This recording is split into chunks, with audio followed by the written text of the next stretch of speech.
Días a todas y a todos. Bienvenidos y bienvenidas a este taller Periodismo Electoral, Periodismo, Elecciones en un entorno de polarización.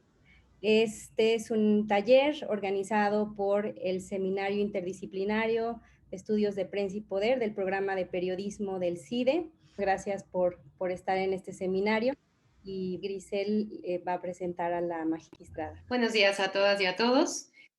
Reitero la bienvenida a esta actividad que ocurre en el marco del programa de periodismo del CIDE. Quiero darle una bienvenida muy especial y un agradecimiento a la magistrada Otálora. Ella es magistrada de la Sala Superior del Tribunal Electoral del Poder Judicial de la Federación. Es licenciada en Derecho por la UNAM y doctora en Ciencias Políticas por la Universidad de París, la Sorbonne.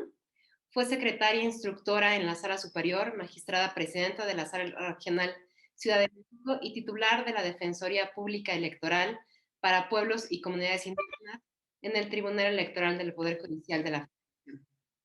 Ella va a presentar en la primera parte del taller de periodismo electoral en este entorno de polarización que estamos viviendo. Esperamos que la sesión sea de provecho para todos y todas. Y pues nuevamente muchas gracias por acompañarnos. Bienvenida, magistrada, muchas gracias. Muy buenos días a todas y a todos. Muchas gracias por esta presentación y esta bienvenida. Quiero agradecer primero a los organizadores de este taller de periodismo electoral y elecciones en un entorno de polarización. Agradecer justamente este taller que organiza Periodismo CIDE y en particular a la coordinadora del mismo, que es la doctora Grisel Salazar. Voy a organizar esta plática en torno a 4 temas que me parece van a dar primero una visión general de lo que es justamente la materia electoral desde la perspectiva de la justicia electoral, para ya después ir entrando a algunos temas en específico. Primero, empezaré comentando justamente cuál es el contexto en la historia independiente de México, cómo se da la lucha por el poder, que ha sido una constante, que se fue reglamentando de manera eficiente hasta finales del siglo XX. Segundo, en segundo punto, abordaré cómo se fue construyendo la justicia electoral en nuestro país. En un tercer momento abordaré el tema de la importancia de la división de poderes y cómo funciona en esta justamente el poder judicial. En un cuarto momento comentaré justamente que las y los periodistas deben poner una atención particular al trabajo que lleva a cabo el Tribunal Electoral del Poder Judicial de la Federación, ya que este es el órgano que toma importantes decisiones en torno a la democracia y a nuestro sistema electoral.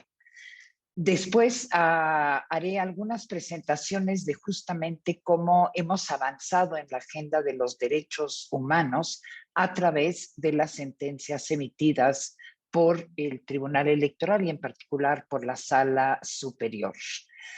Y después comentaré un caso reciente justamente que tuvo que ver en el tribunal de cómo fuimos construyendo para este proceso electoral las acciones afirmativas en favor de los grupos vulnerables y cómo fueron estas impugnadas por algunos partidos políticos.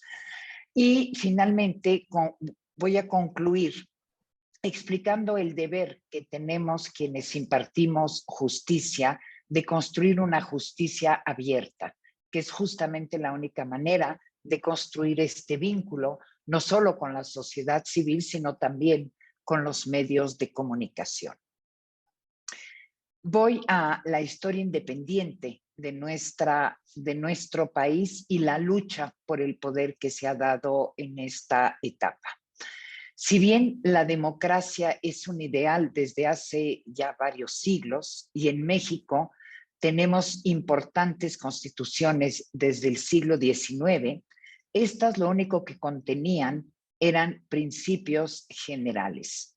pero no un entramado para fortalecer un sistema electoral e impulsar la democracia. Por ejemplo, la Constitución de Apatzingán, impulsada por José María Morelos y Pavón, convirtió a los súbditos de la Nueva España en ciudadanos de un nuevo país que nacía y estableció principios elementales como la división de poderes, la soberanía popular, la igualdad ante la ley y el derecho al sufragio. Después, la Constitución de 1824 nos consolida como una república y como una federación. La Constitución Liberal de 1857 introduce en la Ley Suprema las garantías individuales basadas justamente en los derechos del hombre y del ciudadano que han ido tomando fuerza a raíz de la Revolución Francesa. Para llegar finalmente en 1917 a la Constitución que tenemos actualmente y que refuerza y consolida los derechos políticos de la ciudadanía y crea también, que este ha sido un gran avance, los derechos sociales.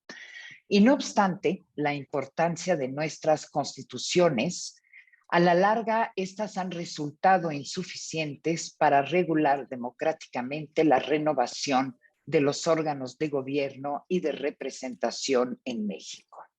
A pesar de que se celebraba de manera periódica elecciones, estas terminaban finalmente resolviéndose por la vía de la fuerza o de las armas. Lamentablemente, la lucha por el poder ha sido una constante en la historia de México y pacificarla nos ha llevado muchos años. Y la lucha por el poder conculcó los derechos políticos de las y los mexicanos a votar y ser votados durante la mayor parte de nuestra vida independiente como nación. Como consecuencia del movimiento estudiantil de 1968 y la lucha guerrillera que le siguió, a partir de 1977 empezamos a transitar de un sistema de partido hegemónico a un sistema político plural y competitivo en el que se respetará el voto ciudadano. Y es así como la reforma política del año 1977, que es impulsada por Jesús Reyes Heroles, ha sido fundamental para incorporar al juego democrático a quienes habían sido justamente excluidos del mismo, como había sido el caso del Partido Comunista, y que habían optado incluso por la vía armada. Fue también crucial en años posteriores separar al gobierno de la organización de las elecciones a través del Instituto Federal Electoral o Instituto Nacional Electoral y ponerla en mano de los ciudadanos. Y por esto es que justamente se dice que el Instituto Federal o Nacional Electoral nace de una necesidad. Después se advierte que es fundamental crear también una justicia electoral y vincularla al Poder Judicial de la Federación, lo que sucede hasta el año de 1996, para dar una salida institucional a los conflictos postelectorales, calificar los comicios, que hasta entonces los calificaba la Cámara de Diputados, y garantizar que se cumpliera con las disposiciones constitucionales. Esta arquitectura institucional que está establecida hoy en día en la Constitución y en las leyes electorales es lo que ha permitido la transición y la consolidación democrática en nuestro país. A diferencia de lo que vivimos en siglos anteriores, la Constitución tiene ahora las herramientas necesarias para conducir y preservar la democracia electoral en nuestro país. Y durante más de 40 años podemos decir que hemos ido construyendo un modelo electoral que funciona. Un modelo electoral garantizado en nuestra Constitución que nos ha permitido pacificar la lucha por el poder y lograr que sea exclusivamente la ciudadanía la que decida quién habrá de gobernarnos a todos los niveles. Y así quedó justamente demostrado en nuestro país el 1 de julio de 2018, en la que por primera vez llega la izquierda a través de una votación masiva en las urnas. Ahora, ¿cómo se fue en este contexto construyendo la justicia electoral? Ya que, como les dije, el Tribunal Electoral que existe actualmente dentro como órgano especializado en materia electoral existe con estas características desde 1996. El ámbito electoral escapaba originalmente al ámbito del Poder Judicial. Y este tema tuvo un antecedente importante en el debate entre dos inminentes juristas de nuestro país, José María Iglesias e Ignacio Vallarta. Debate que se dio en el último tercio del siglo XIX, en el cual se discutió si a través del juicio de amparo la Corte tenía facultades para revisar la legitimidad democrática de una autoridad mediante la figura de incompetencia de origen.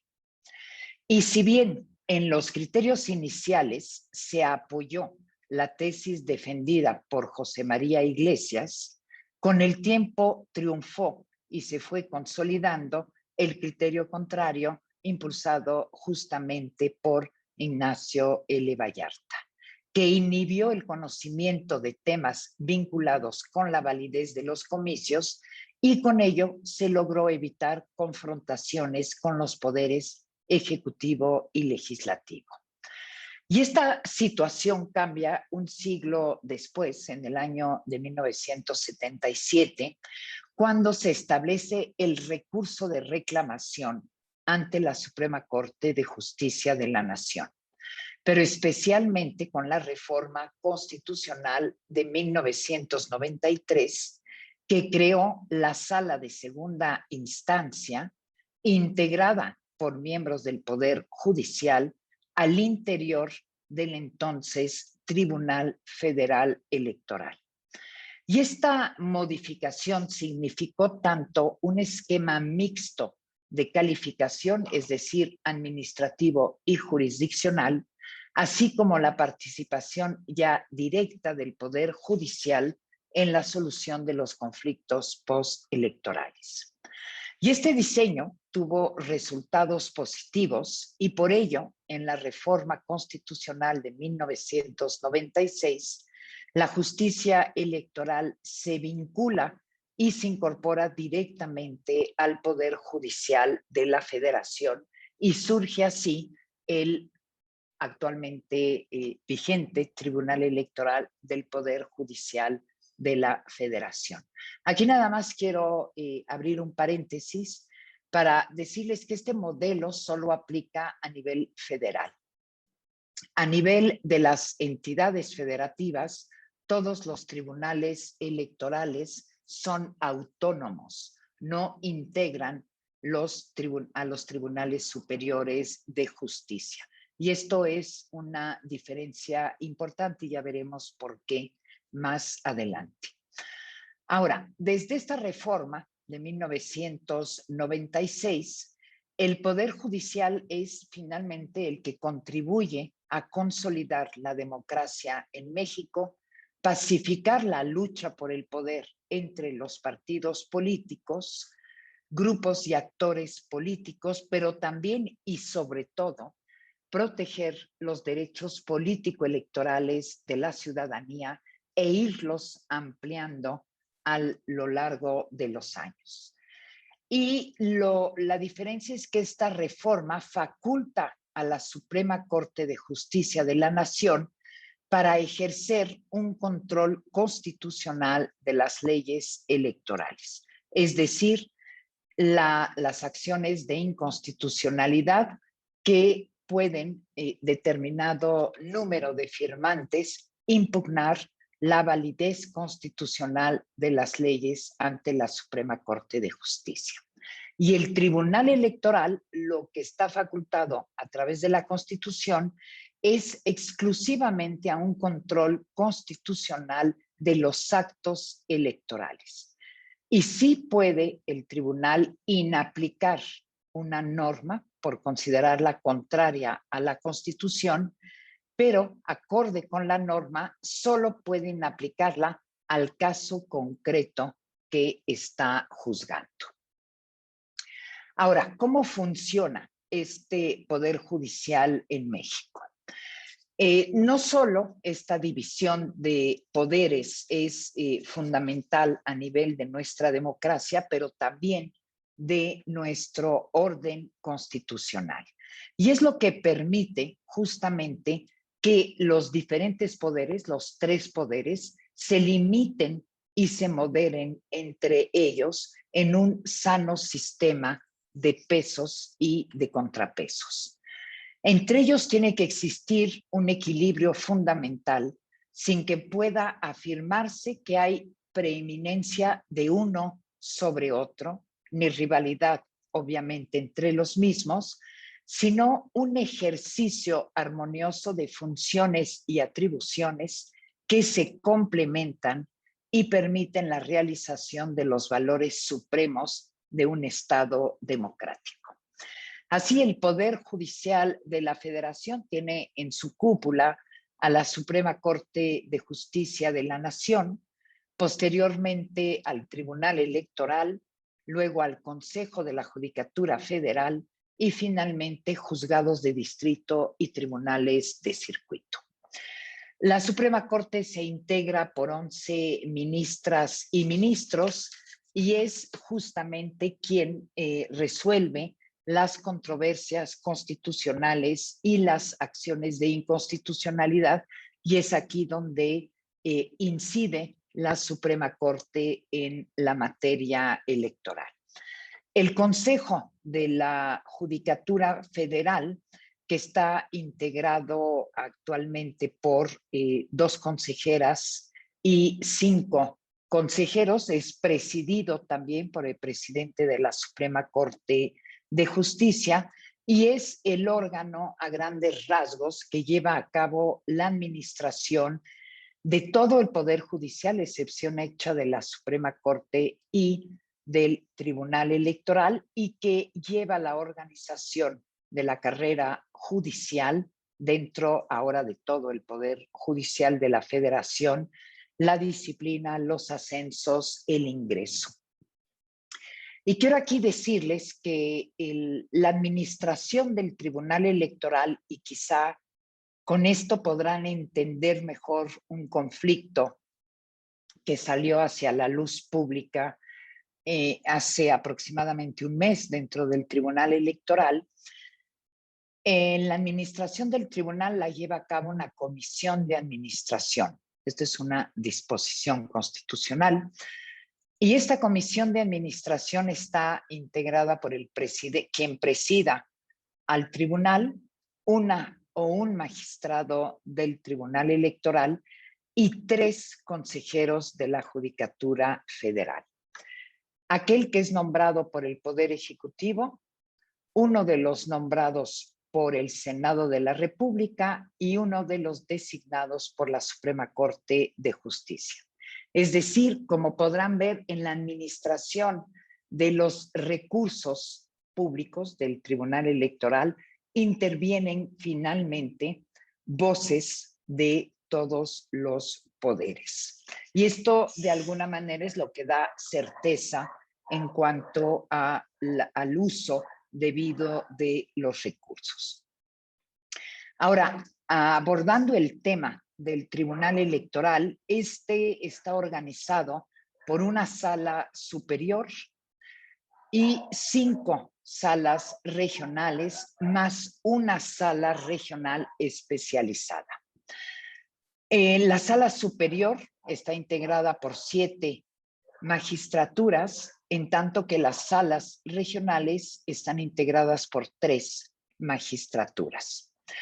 Y actualmente, en la integración de la que formo parte, solo hay 2 mujeres y 5 varones. Claro, todo mundo en 2016 comentó que era un gran avance porque desde 1996 en las integraciones que se sucedieron únicamente había una mujer. Sus principales tareas del Tribunal Electoral es, lo dice la Constitución, primero, somos la máxima autoridad jurisdiccional en materia electoral. Tenemos que resolver todas las impugnaciones sobre las elecciones para la presidencia de la República, diputaciones, senadurías, ayuntamientos y congresos locales y gubernaturas. Declarar la nulidad de alguna elección siempre y cuando se cumplan los requisitos establecidos por la ley y conocer todas aquellas controversias que surgen de los actos emitidos por autoridades electorales federales o locales y que tengan un impacto en la materia electoral. También conocemos justamente de toda violación a los derechos político-electorales de la ciudadanía y esto implica, obviamente, revisar los actos de los partidos políticos. Y de ahí justamente también este es otro de los motivos de fricción entre el mundo político y el mundo de quienes integramos la justicia electoral. Y hay que reconocer que finalmente la autoridad del Tribunal Electoral se vio fortalecida al ser integrado al Poder Judicial de la Federación y de esta forma poder ejercer una justicia efectiva entre las y los actores que se disputan el poder público. Las y los magistrados de sala superior y de las salas regionales son designados a través de un proceso bastante riguroso. Primero hay una etapa ante la Suprema Corte de Justicia que lleva a cabo, digamos, una especie de selección vía concurso, ya que se selecciona determinado número de personas inscritas para cualquiera de estos cargos y una vez seleccionadas a través justamente del currículum, debemos comparecer ante el Pleno de la Suprema Corte de Justicia para dar cuenta de un ensayo que presentamos originalmente con el expediente. Y ya después se va haciendo la votación y se arman ternas, las cuales son remitidas al Senado de la República. Y aquí de nuevo hay que tener una comparecencia ante la Comisión de Justicia y ya posteriormente se lleva a cabo la votación ante el Pleno de la Cámara de Senadores.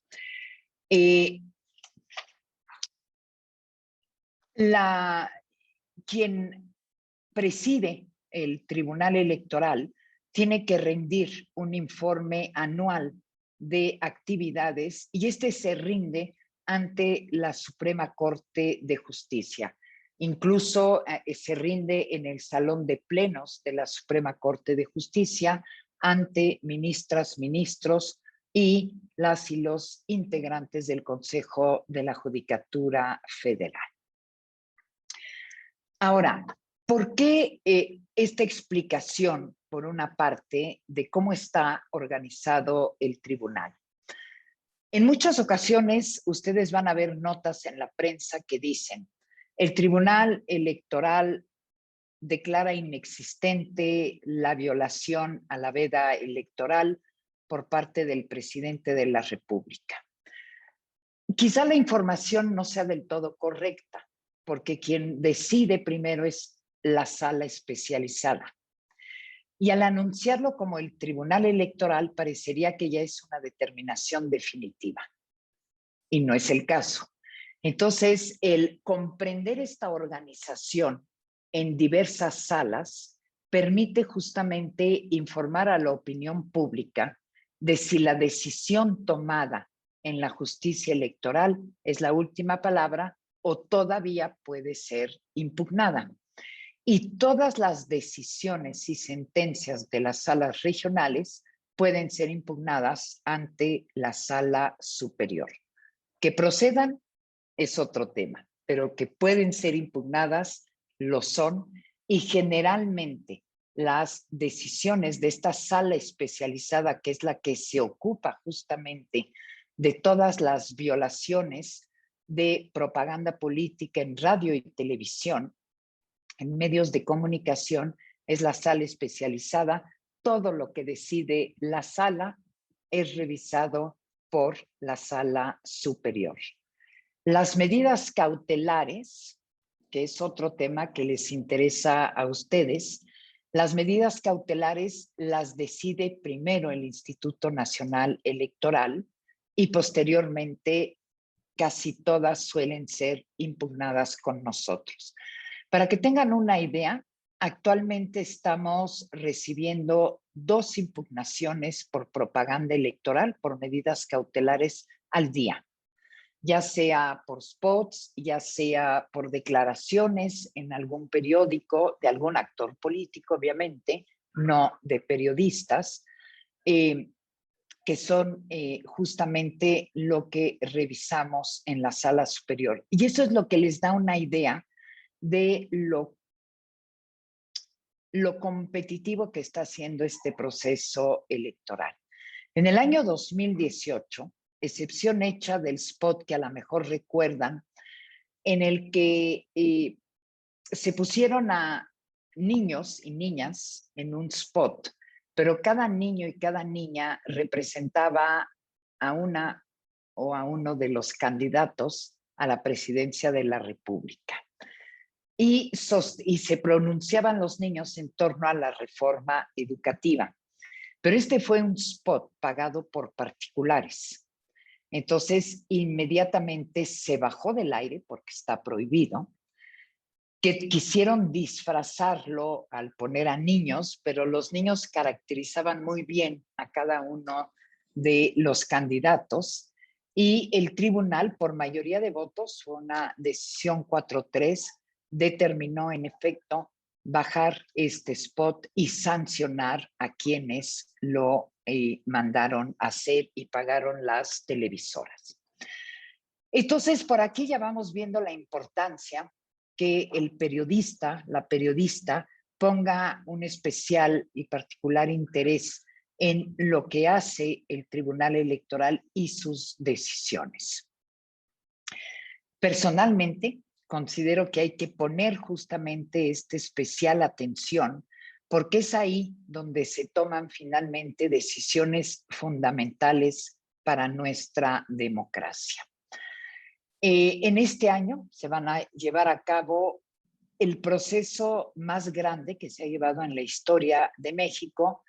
Si bien 2018 fue para aquel entonces el proceso más grande que se había vivido, en aunque no hay ni elecciones en el Senado ni elección presidencial, no obstante ello, se van a elegir un poco más de 20,000 cargos. Se van a renovar 15 gubernaturas, se renuevan de 32 congresos locales, 30, y los ayuntamientos también en 30 entidades federativas. ¿Qué es lo que hemos visto a lo largo de las elecciones? Es que aumentan finalmente los litigios de una manera impresionante, se judicializa cada vez más el proceso electoral. Y en un momento dado se decía que el hecho de que se impugnaran más las elecciones y todos los actos era un síntoma de una mayor confianza en el Tribunal Electoral. Creo que fue cierto en un momento de nuestra historia judicial, pero me parece que hoy en día es una señal de alarma. Quiere decir que los actores políticos no han adquirido un nivel de madurez como demócratas para poder aceptar resultados finalmente y tener que venir a impugnar. A modo de ejemplo, también hay estrategias de los partidos. En 2018, la elección presidencial, como saben, nadie la impugnó, casi nadie la impugnó. Pero el entonces Partido Encuentro Social, el PES, presenta 300 juicios contra el cómputo de la elección presidencial. Y lo que quería el PES era que se llevara a cabo el recuento total de votación en el país porque había perdido su registro y quería ver si había una manera de recuperarlo. No tenía la razón, no se le dio, pero se tuvieron que hacer 300 sentencias. Es decir, cuando finalmente podría haberse evitado todos estos litigios. Entonces, también los partidos políticos acuden finalmente muchísimo. Ahorita tenemos una cantidad muy grande de juicios por la designación de las candidaturas a todos los cargos de elección popular. Los juicios de la ciudadanía son los que más han aumentado. Aquí les diré juicio de la ciudadanía, pero su término técnico es el juicio para la protección de los derechos político-electorales del ciudadano. Lo resumo al juicio de la ciudadanía. Y esto, digamos, de alguna manera es también el síntoma de que las y los ciudadanos tienen mayores herramientas para venir a combatir justamente actos de los partidos. Este fenómeno que se le llama la hiperlitigiosidad es una función justamente de la justicia electoral de resolver todos estos conflictos conforme a derecho. Y por eso se dice que una de las funciones de los tribunales electorales es pacificar la lucha por el poder. Y ustedes dirán, por lo que están viendo hoy en día, que parecería que no se pacifica mucho la lucha por el poder. En el sentido en el que se pacifica, nunca habrá una decisión en la justicia electoral que deje a todo mundo satisfecho, nunca.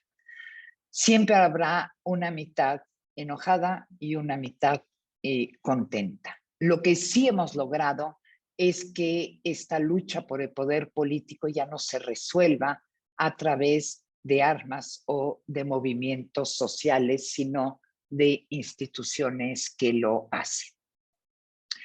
Ahora, ¿qué hace el Tribunal Electoral en materia de derechos humanos?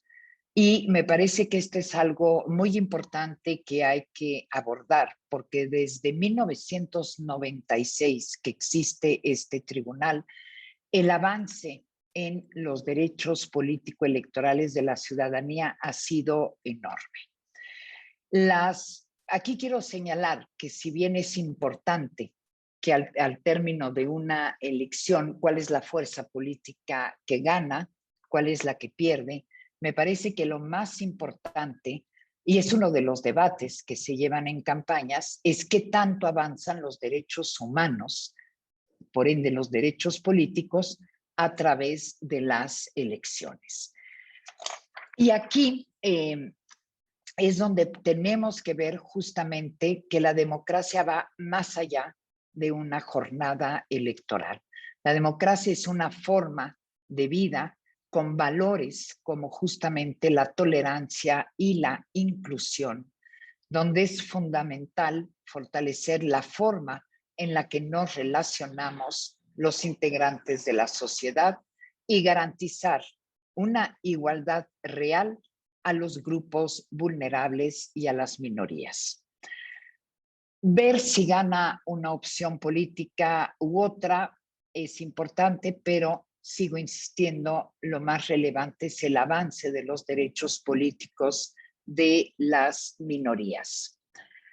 Y sé que siempre será más llamativo hablar sobre las y los candidatos a distintos cargos públicos, pero sabiendo justamente que estoy hoy en día hablando frente a profesionales responsables en los medios de comunicación, sí quisiera llamar su atención sobre causas democráticas que todas y todos tenemos que defender y proteger más allá de nuestras convicciones para hacer justamente una democracia más fuerte. Uno de los temas en donde si no hubiera habido las sentencias del Tribunal Electoral no estaríamos donde estamos es el principio de la paridad de género. Ha sido finalmente el Tribunal Electoral el que la ha construido. El derecho al voto de las mujeres, es decir, el acceso a una ciudadanía plena de las mujeres, se da en 1953. Es decir, tuvimos que esperar 68 años para empezar a ver congresos paritarios. El silenciamiento de las mujeres en la sociedad se relacionaba generalmente con la descalificación para opinar de asuntos públicos. Las estructuras del poder gubernamental y los cargos públicos siempre habían sido concebidos para mantener un orden social impuesto por los varones. Poco a poco, la primera sentencia que emite la Sala Superior, no sé si la recuerdan, es en el año 2012, y es esta sentencia conocida como la sentencia antijuanitas. Y es un grupo de mujeres políticas de todas las fuerzas políticas que se unen e impugnan diversas disposiciones del INE y de la ley particularmente que no son benéficas a las mujeres.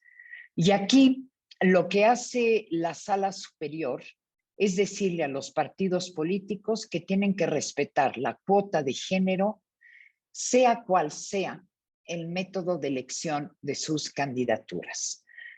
Porque el pretexto de los partidos era decir, a las candidaturas son electas por una asamblea interna al partido y a las mujeres no las votan. Entonces, pues, si no las eligen, no podemos tener candidatas. Y a los partidos se les dijo, aunque sea un proceso de selección interno a través de una asamblea, tiene que haber 40% de mujeres, que es lo que había en aquel entonces. Pero otra determinación de la sala fue establecer que las fórmulas de candidaturas de la paridad, o sea, 40%, tenían que ser integradas por propietaria y suplente del mismo género. Y con esto justamente evitábamos el caso de las Juanitas, es decir, la propietaria era una mujer y una vez electa renunciaba y subía el suplente, que era un varón. Que además quiero señalar que este asunto que se llama antijuanitas, el origen no es una mujer, el origen es un varón.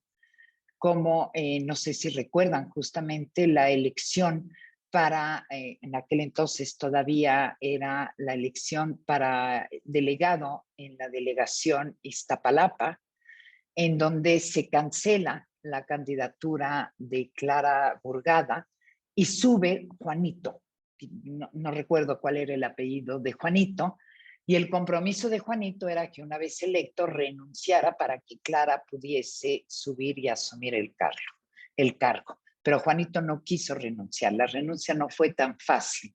Pero esto es lo sorprendente del caso, es que se le llama el asunto antijuanitas cuando el origen es justamente el de un varón que tiene que renunciar por una mujer. Esta sentencia tan importante es la que lleva a una reforma constitucional en 2014. Y en esta reforma constitucional se establece la obligación de postulaciones paritarias a las candidaturas al Congreso de la Unión, lo cual es un avance enorme porque ya por lo menos por disposición de la Constitución, 50% de mujeres tienen que ser candidatas. Y esto se logró a través de una sentencia. Y así fuimos avanzando con otras sentencias hasta llegar a las elecciones de 2018, en el que se establecen diversas reglas por el Instituto Nacional Electoral y por el Tribunal Electoral, y tenemos un Congreso en 2018 casi paritario, 49% de mujeres. Y esto nos lleva a que en 2019 se lleva a cabo otra reforma que es justamente llamada paridad en todo. Y aquí lo que quiero señalar es que en esta reforma se introduce otro elemento muy importante porque es una creación del tribunal, que es la paridad horizontal. Y la paridad horizontal se da en ayuntamientos e implica que cada partido político tiene que postular a 50 mujeres como presidentas municipales en 50% de los municipios y el otro 50% de varones. Y esto fue una decisión, la verdad, revolucionaria. Fue tomada en el año 2015 y en 2019 queda inscrita justamente en la norma. Y lo importante de esto es justamente que el tribunal ha dado mecanismos para permitir no solo que se llegue a este 50%, sino que también la mujer pueda ir accediendo a cargos de toma de decisiones. Y aquí llegamos a una sentencia que ahí sí la conocen todos, que es la paridad en gubernaturas, porque fue resuelta en diciembre, y en la que se obligó a los partidos políticos a presentar 7 candidatas y 8 candidatos para este proceso electoral. Entonces, esto está permitiendo justamente que las mujeres vayamos llegando cada vez más a no solo a los órganos de deliberación, sino también una paridad sustantiva, es decir, poder llegar a las gubernaturas. Nada más a efecto de dar una idea del impacto que esto tiene. Desde 1953, México ha tenido 7 gobernadoras, en 68 años, 7 gobernadoras. 92% de los candidatos a gubernaturas han sido varones. Entonces, con esto ya tenemos una idea de lo que implica como avance en los derechos políticos de las mujeres. Otro tema en el que el tribunal ha hecho avanzar las cosas muchísimo es en la defensa de los derechos de los pueblos indígenas. Históricamente, como saben, los pueblos indígenas han ido luchando porque se les reconozca su identidad para poder conservar su cultura y para el respeto de sus usos y costumbres. Y en México, la historia de los derechos de las comunidades y pueblos indígenas tiene como parteaguas el año de 1994, en el que amanece México con justamente el levantamiento de las fuerzas zapatistas en el estado de Chiapas. Y esto de repente despierta a México y lo obliga a tener otra mirada justamente, o simplemente a tener una mirada hacia estos pueblos y comunidades indígenas. Y esto lleva a que se modifique la Constitución para reconocer no solo a México como un país multicultural, sino también reconocer que estas comunidades indígenas pueden elegir a sus autoridades acorde con sus usos y costumbres. Y con esta reforma también se inscribe a México en el pluralismo jurídico. Y esto quiere decir que, por una parte, nuestro sistema jurídico está integrado por las leyes formalmente aprobadas por las legislaturas estatales y federal, pero también justamente por todo este conjunto de usos y costumbres que también se conocen como sistema normativo interno. Y recordar además lo importante de esto es que México tiene aproximadamente 25 millones de mexicanas y mexicanos que se autoascriben indígenas, es decir, 1 de cada 5 mexicanos es indígena. Entonces, el negarle voz y el negarles voto me parece que es una de las grandes discriminaciones que todavía se vive en el México actual. ¿Cómo hemos avanzado? Y se los diré de manera muy rápida. Por una parte, en 2016, el tribunal crea la Defensoría Pública Electoral para Pueblos y Comunidades Indígenas para garantizar a toda persona indígena un acceso a la justicia electoral totalmente gratuito y totalmente profesional. Pero por otra parte, en 2018, tuvo la iniciativa el INE y en el tribunal reforzamos. El INE determinó que 12 diputaciones tenían que ser para personas indígenas. Y nosotros en el tribunal dijimos, no son 12, tienen que ser 13. Tienen que ser todos los distritos que tienen más del 60% de población indígena. ¿Por qué esta decisión? Porque si poníamos a competir en un distrito a candidaturas indígenas con candidaturas no indígenas, me parece que todas y todos conocemos el resultado de esta elección. Por ende, tenían que ser distritos exclusivamente reservados a personas indígenas y con esto garantizábamos 13 curules para indígenas en la Cámara de Diputados. Paritaria, además, tenía que ser. En este año ya se pasó a 21 distritos que son reservados exclusivamente por y para personas indígenas. Y quiero decirles aquí que quizá a quien le interese este tema, valdría la pena que vean algunas decisiones que vamos a tomar en estos días, porque los partidos siempre buscan la manera de disfrazar de persona indígena a quienes no lo son, aportando documentos falsos, en fin. Entonces, hacer un fraude y poder conservar más el poder. Otro de los derechos político-electorales que hemos hecho avanzar es el derecho de los discapacitados, a través justamente de la creación de acciones afirmativas. Y la representación sustantiva justamente es la condición primera e indispensable para que se pueda revertir la exclusión y discriminación que padecen las personas con discapacidad, logrando justamente que tengan las mismas oportunidades para influir en el destino nacional.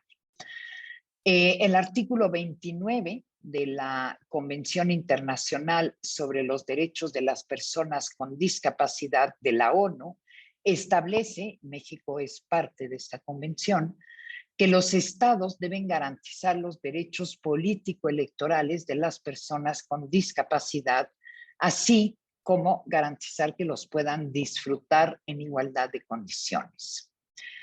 Obviamente, esta convención de la ONU determina que esto incluye, en obvio de razones, el derecho de votar y de ser electas de estas personas.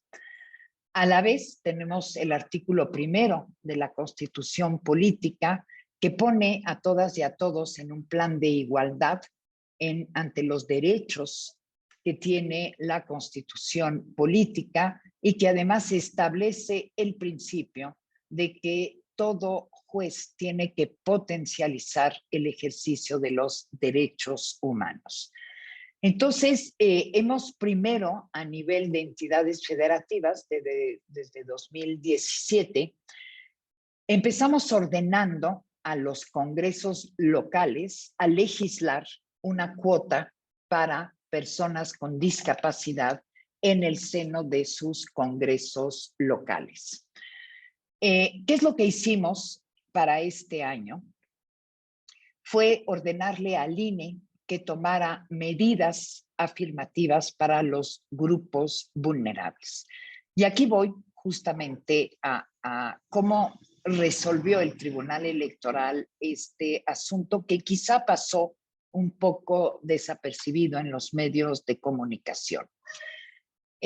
Lo que le ordenamos primero al Consejo General del Instituto Nacional fue que no solo definiera los distritos para la competencia de candidaturas indígenas, sino que también estableciera diversas acciones afirmativas para el proceso electoral de renovación de la Cámara de Diputados.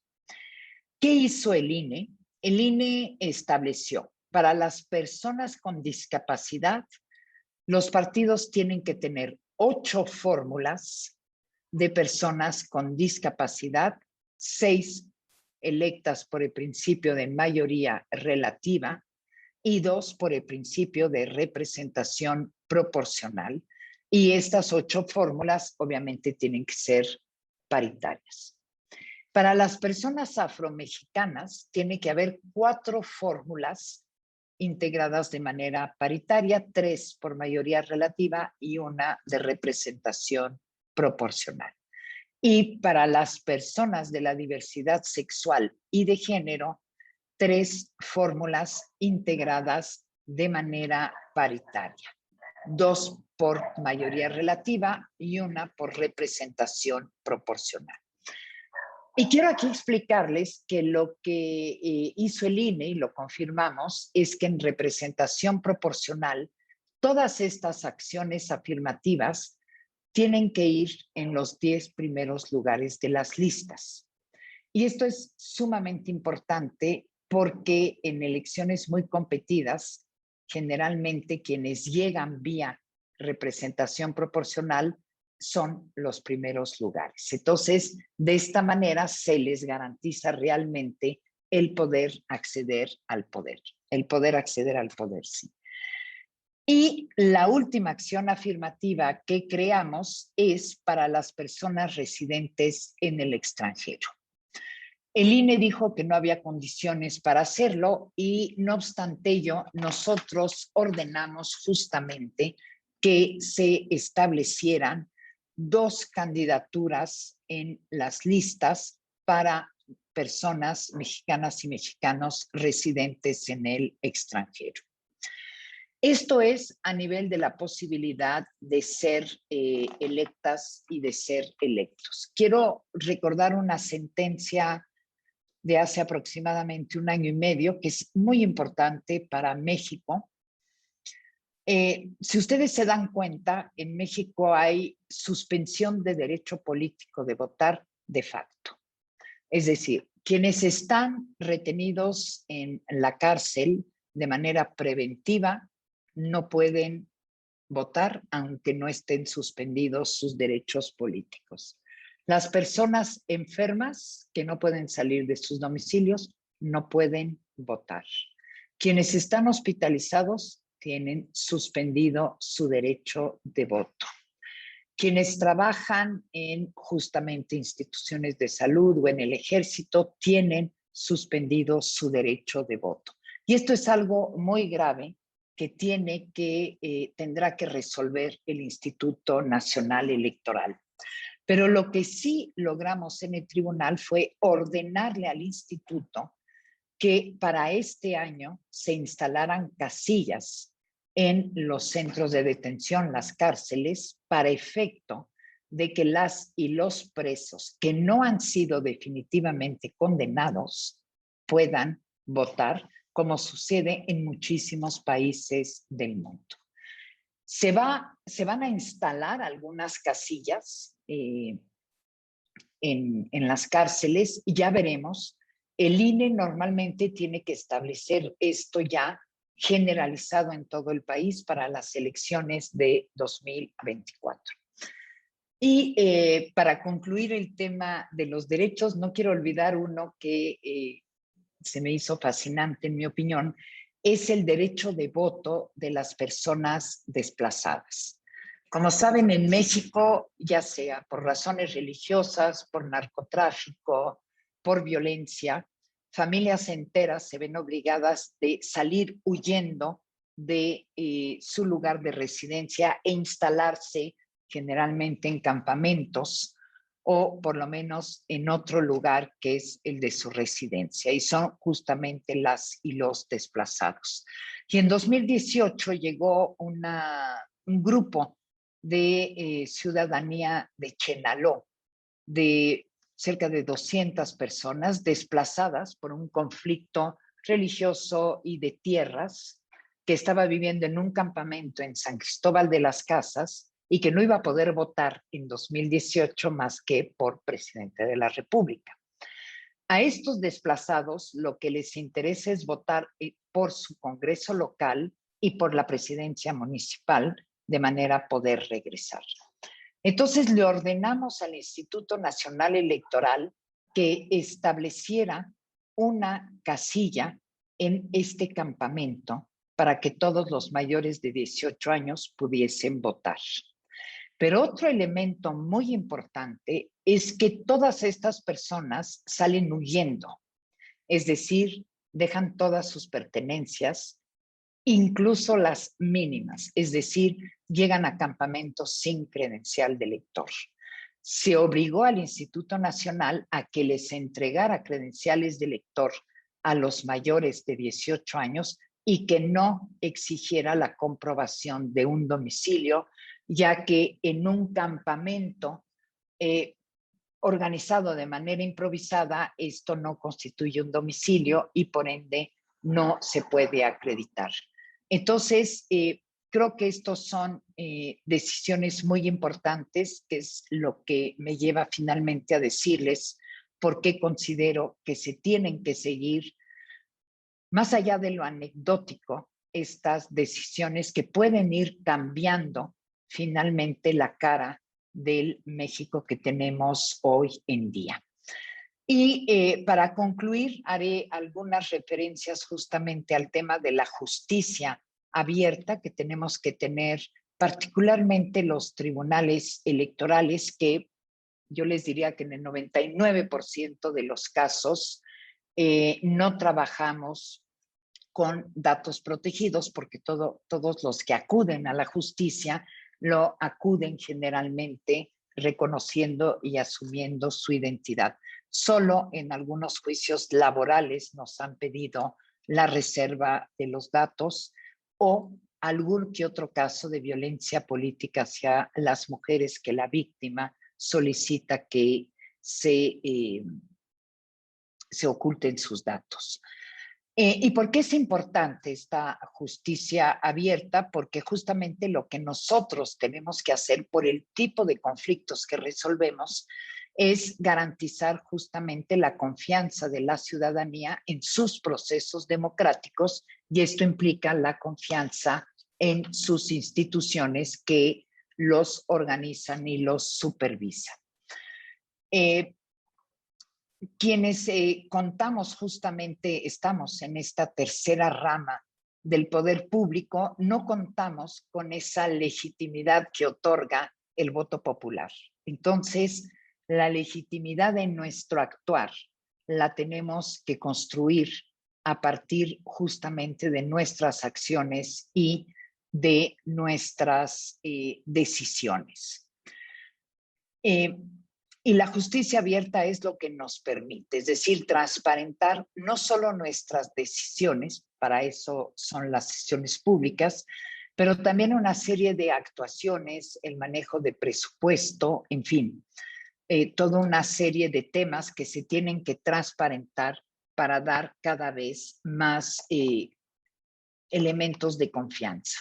Y los tres grandes elementos que constituyen una justicia abierta es la transparencia, la participación ciudadana, es decir, permitir el debate en torno a nuestras actuaciones, y la colaboración, entendida justamente como la construcción de alianzas con los distintos niveles de gobierno, así como de los sectores público, privados y civil. ¿Cuáles son las acciones concretas que podrían emprender los tribunales justamente para empezar a llevar esta justicia abierta? Primero, mejorar la redacción y la elaboración y el vocabulario de nuestras sentencias. Tenemos definitivamente que hacerlas más accesibles a los medios de comunicación, más accesibles a la sociedad y mucho más breves. Finalmente, la decisión es muy breve y la argumentación, entre más breve sea, mayor fuerza va a tener. Transparentar el ejercicio de los recursos públicos, que me parece fundamental. Si se le exige a las y los actores políticos que transparentan y que rindan cuentas, nosotros tenemos aún más la obligación de hacerlo.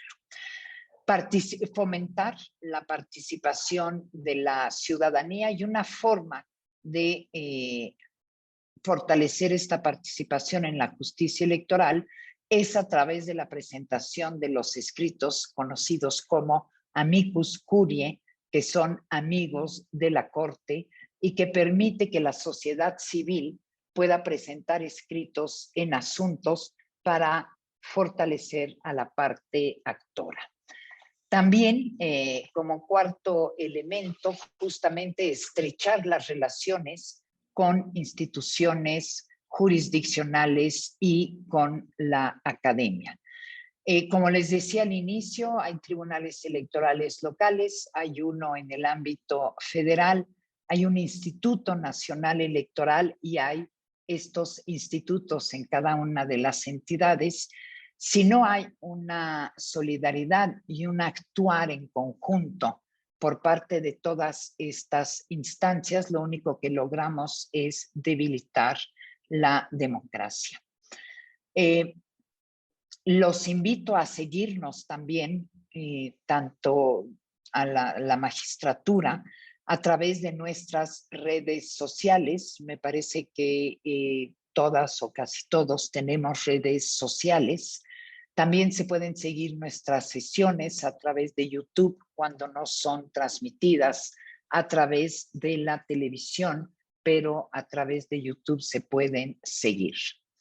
Concluyo señalando que los derechos humanos y las causas democráticas que hemos estado comentando deben también ser ganadoras este próximo 6 de junio.